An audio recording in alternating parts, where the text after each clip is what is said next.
이 시간은 제8장 아름다운 지구 공동체 살리기 부분을 같이 나누도록 하겠습니다. 앞부분에서는 지구 생태계가 위험하다는 내용이 나오는데요. 지구 온난화로 인한 이상기후 현상과 엘니뇨 현상 그리고 라니냐 현상에 대한 설명이 나오고요. 또 이상기후 현상으로 인해서 지구촌에 나타나는 여러가지 피해에 대한 그런 내용도 나옵니다. 그리고 다양한 그 오염의 실태가 나오는데요. 구체적으로 그 대기오염, 또 수질오염, 토양오염에 대한 설명이 이어집니다.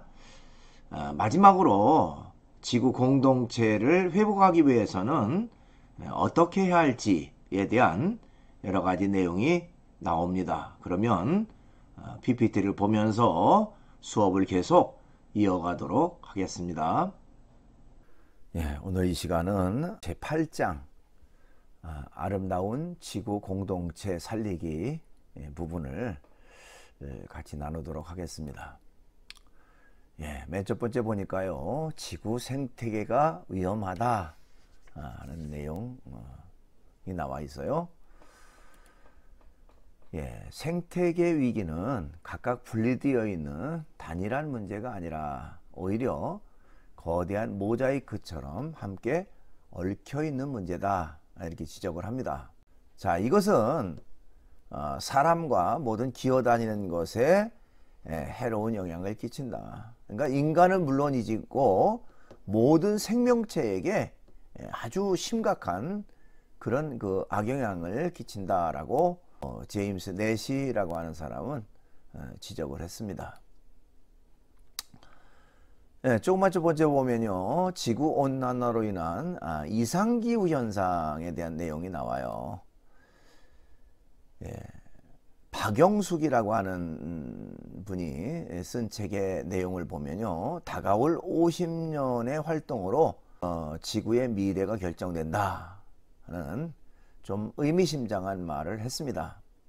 현재 기후변화 추세가 앞으로 지속된다면 지구상에 있는 생물종의 6 중 하나는 멸종될 수 있다, 이런 지적을 했습니다. 기온이나 강수량 등이 정상에서 벗어나는 것을 우리가 이상기후라고 말하죠. 자, 이런 그 이상기후 현상은 왜 나타나느냐? 그것은 대부분 지구의 온난화로 인해서 발생한다는 거예요. 지구가 점점 더 따뜻해지면서 극지방의 빙하가 녹고 해수면이 올라가게 된다. 그러면서 이제 두 가지 그 현상이 나타난다 하는 것입니다. 지구가 따뜻해지면서 그 극지방에 있는 빙하들이 녹아내리게 된다는 거예요. 그러면서 결국 이제 해수면이 올라가게 됐죠, 당연히. 그러면서 이제 나타나는 현상 중에 하나는 엘니뇨 현상이다. 이 엘니뇨는 해수 온난화, 즉 바닷물이 따뜻해지는 그런 엘니뇨 현상. 그 다음에 라니냐 현상, 해수 저온 현상. 이것은 바로 그 남극이나 북극에서 이제 빙하가 녹아내리면서 그 찬물들이 또 점점 이제 해류를 타고 내려와서 결국에는 부분적으로 해수 저온 현상도 교차로 이제 나타나서 이런 이상해류가 발생한다는 것이죠. 그래서 우리가 이 몽골이라든지 아프리카 등이 점점 사막화 되어가고 세계의 기후가 크게 변화하게 된다는 것입니다. 그러면서 이제 여러분 교재의 137쪽에 보면요, 거기 다양한 오염의 실태에 대한 내용이 나옵니다. 대기 오염에 대한 심각성, 또 수질 오염, 토양 오염, 이런 것들이 어떻게 오염되었고 어떻게 영향을 미치는가 하는 이제 그런 내용이 나와요. 그 가운데 하나가 바로 이 대기 오염이라고 하는 것이죠. 요즘 가끔 저는 이제 자전거를 주로 이제 하천에서 자전거를 좀 타는데요. 그 미세먼지가 하나도 없이 아주 깨끗하고 맑은 날 자전거 타면 너무너무 상쾌해요. 기분도 좋고 아주 날아갈 듯이 기분이 좋은데, 미세먼지가 심한 날은 아예 자전거 탈 엄두가 나지 않고요. 타질 않고요. 조금 그래도 보통보다 조금 나쁨 단계라면 왠지 좀 그 기분이 별로 그렇게 좋지는 않아요. 그런 그 미세먼지 오염물질이 건강에 좀 좋지 않다, 뭐 그런 생각이 들어서 그런지 좋지 않습니다. 어쨌든 이만큼 대기 오염 수준이 이제 심각하다, 그만큼 우리 생활에 밀접하게 다가와 있다 하는 것을 우리가 볼 수가 있습니다. 한국에서 미세먼지의 일일 평균 기준은 100 마이크로그램 퍼 세제곱미터이고, 초미세먼지의 기준은 0에서 15까지는 이제 좋음으로 그렇게 표기를 하고요. 16에서 35까지는 보통, 또 36에서 75까지는 나쁨, 또 76 이상을 매우 나쁨, 이렇게 기준을 정해 놓습니다. 근데 이 미세먼지 가운데서도 이 초미세먼지가 더 인간에게 해롭다고 그래요. 이 초미세먼지는 2.5 마이크로미터 이하의 먼지로서 화석연료 연소 과정과 자동차 배기가스에서 발생한다. 그러니까 쉽게 말하면 공장 같은 데서 사용하는 여러 가지 그 연기, 연소되어서 나오는 연기라든지 자동차 배기가스, 배출가스, 이런 것들로 인해서 나오는 것이 이제 초미세먼지라는 것이죠.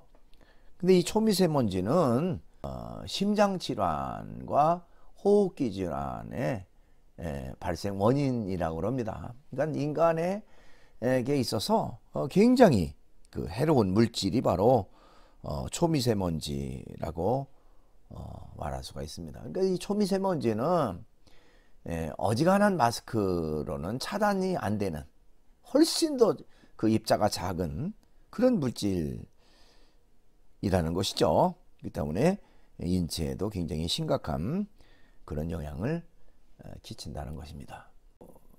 사진 하나를 제가 여러분들에게 보여드리려고 그러는데요. 화석 연료로 인한 환경 오염 부분입니다. 자, 산업혁명 이후 200년간 석탄이라든지 석유 등 화학연료를 뭐 계속해서 사용하고 있죠. 그러니까 모든 공장이라든지 자동차는 다 이런 화석연료를 이용을 합니다.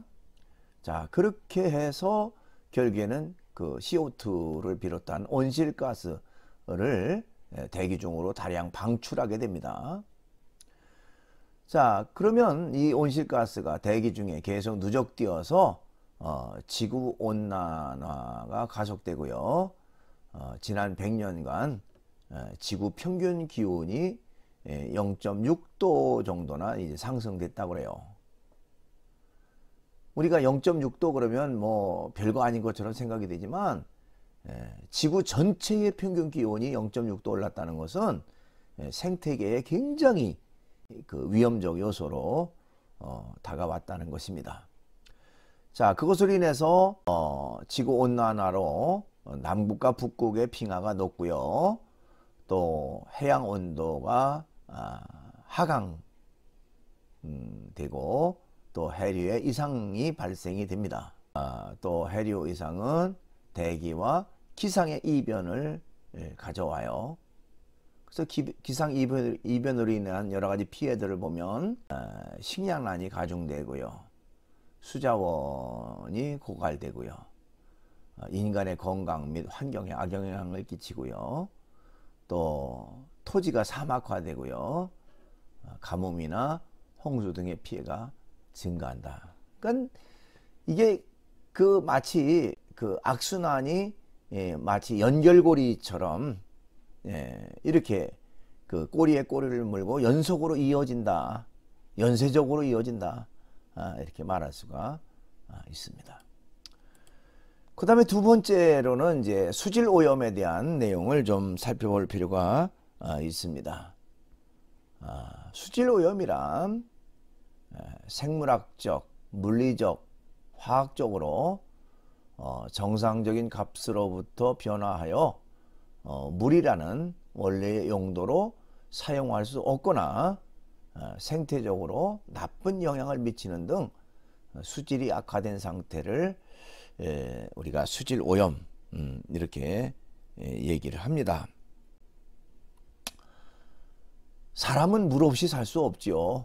매일마다 음식을 섭취해야 살 수 있는 것처럼 그걸 못지않게 수분 섭취가 필수적인데 이 수질이 오염됐다고 하는 것은 그것 또한 아주 심각한 영향을 미치는 그런 요소라고 말할 수가 있습니다.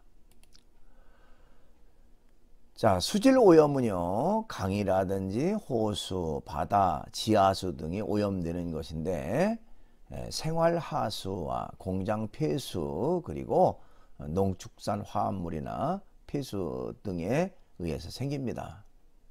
그러니까 수질이 오염되고 결국에는 또 물을 먹어야 하는, 물을 사용하고 이용해야 되는 인간에게 그 피해가 그대로 다가온다라고 말할 수가 있습니다. 또 그림 하나를 여러분들에게 보여주려고 하는데요. 굉장히 재미있는 그런 내용을 담고 있습니다. 오염물질을 정화시키는데 필요한 물의 양이라고 하는 내용인데요. 거기 맨 왼쪽에 보면 기름 30ml 작은 양이죠.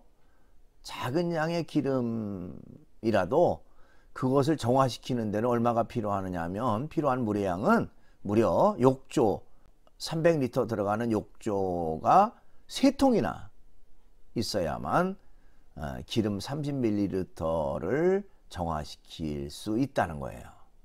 또 된장국물 200ml는 욕조 300리터 분량의 5통이 있어야만 정화가 되고 마요네즈 10ml는 정화되는데 욕조 8통 정도의 분량이 있어야만 정화가 된답니다.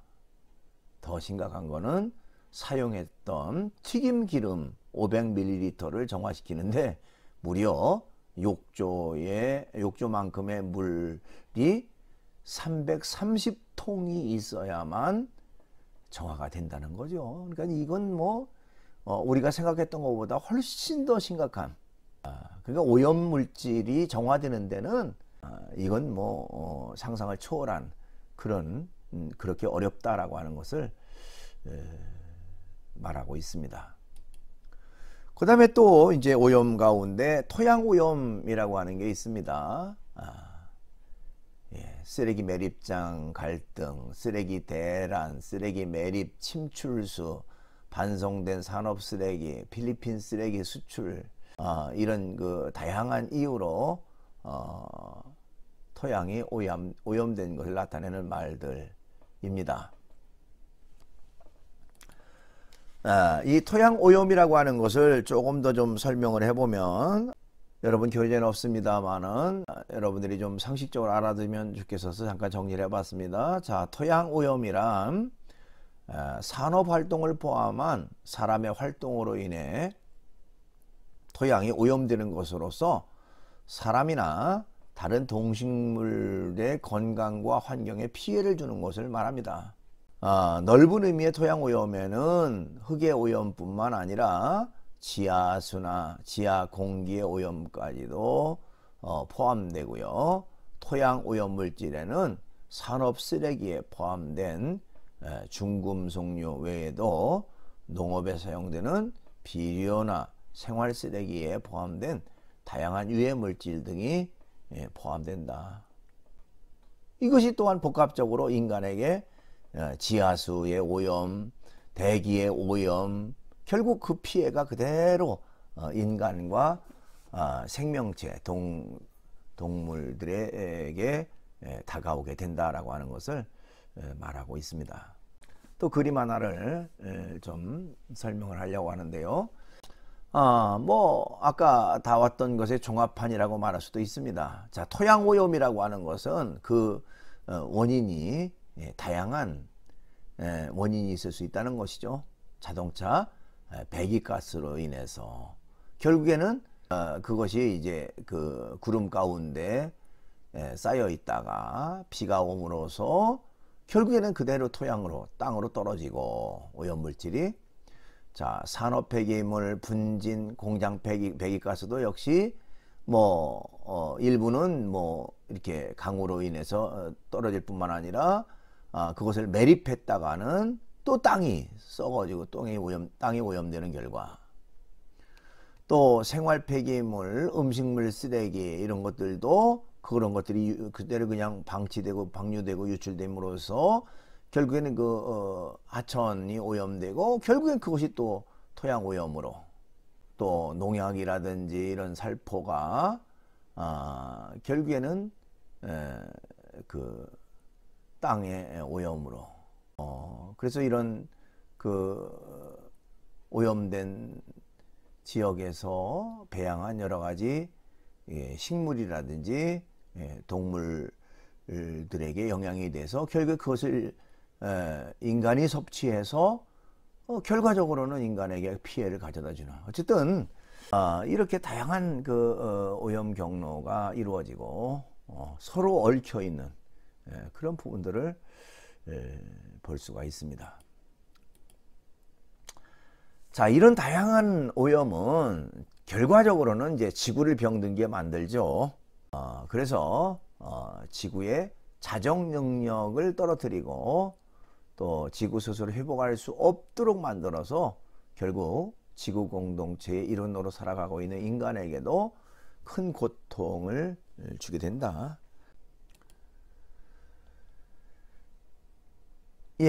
그럼 이제 인간이 겪는 피해 사례인데요. 지구 온난화가 중단되지 않는다면 해충이 많아지고 물 부족 현상이 심각해지고 추운 지역에서는 사망률이 낮아지는 반면에 더운 지역에서는 높아질 것으로 예상된다는 것이죠. 또 곡물 수확량의 피해는 증가하는데 전체적으로 식량의 양과 질이 떨어지게 되는 그런 결과를 가져온다라고 말할 수가 있습니다. 자, 이런 현상의 조짐을 볼 수 있는 것이 2005년 8월 말 미국 남동부를 강타했던 허리케인 카트리나, 또 유럽 대도시의 일사병, 중국의 물 부족 사태, 또 아르헨티나의 대초원의 가뭄, 또 오스트레일리아의 산불 등으로 나타나게 됩니다. 그러면 이제 큰 두 번째로 지구 생태계 위기 어디서 왔는가 하는 것입니다. 인간만 중요한가 하는 내용인데요. 자, 근대에 들어오면서 인간은 생태계를 죽은 것, 또 운명 지어진 것, 폐쇄된 것으로 이해해 왔다. 또한 자연을 인간이 이성을 통해 정복해야 할 대상이나 인간의 필요에 따라 이용할 수 있는 재료로 파악했다.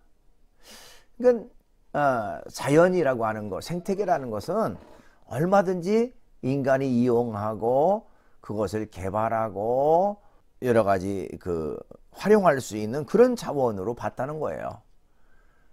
근데 그것을 남용하다 보니까 결국에는 그 재난이 인간에게 닥치게 됐다는 것이죠.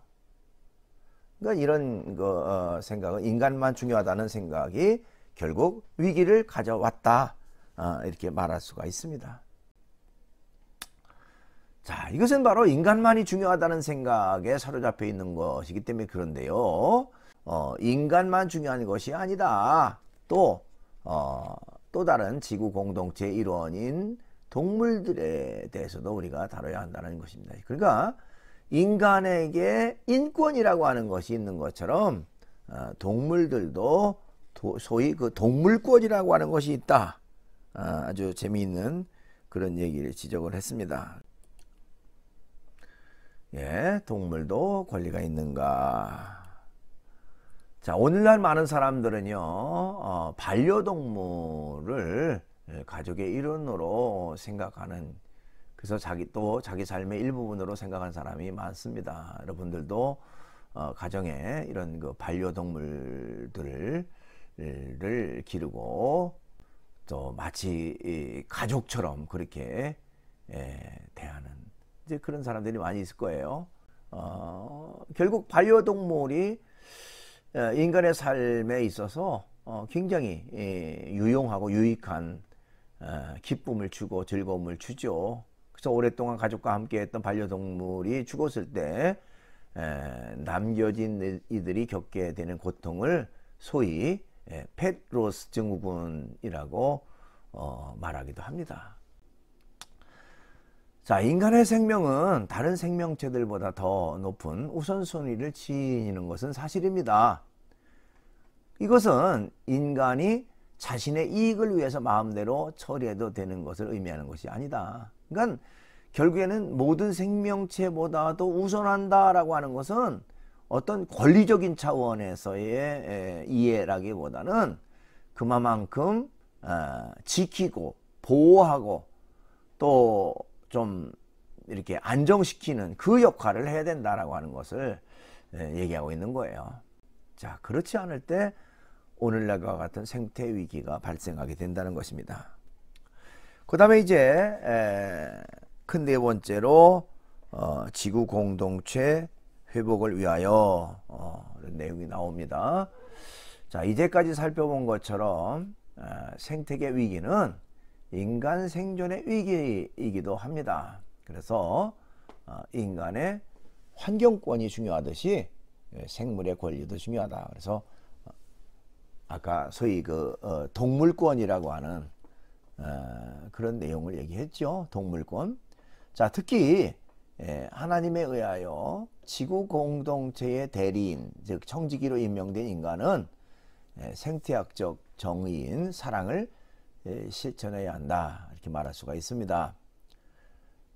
개인과 국가가 생태학적 소비, 또 미래 세대를 위한 책임, 또 환경 친화적인 과학기술 개발하기, 또 생물의 다양성 지켜주기, 녹색 정치와 시민운동의 활성화, 생태계 안전을 위한 국제협력 등을 통해서 이런 문제를 풀어나가야 한다는 것입니다.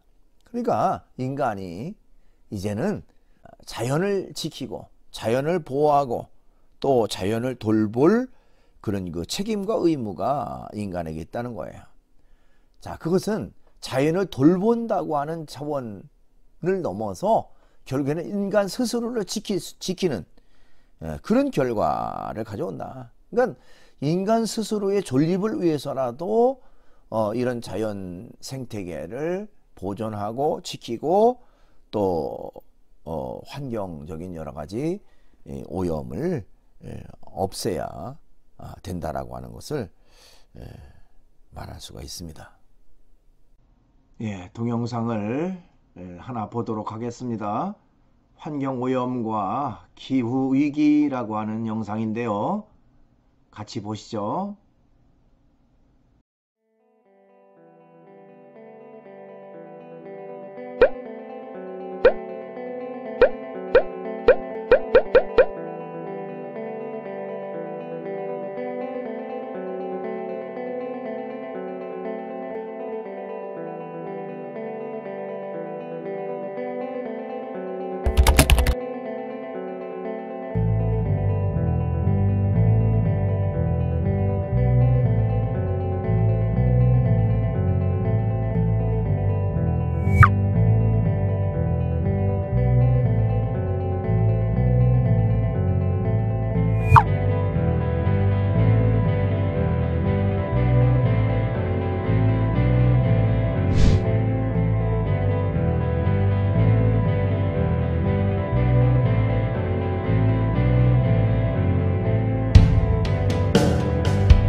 이렇게 해서 강의를 마치고요.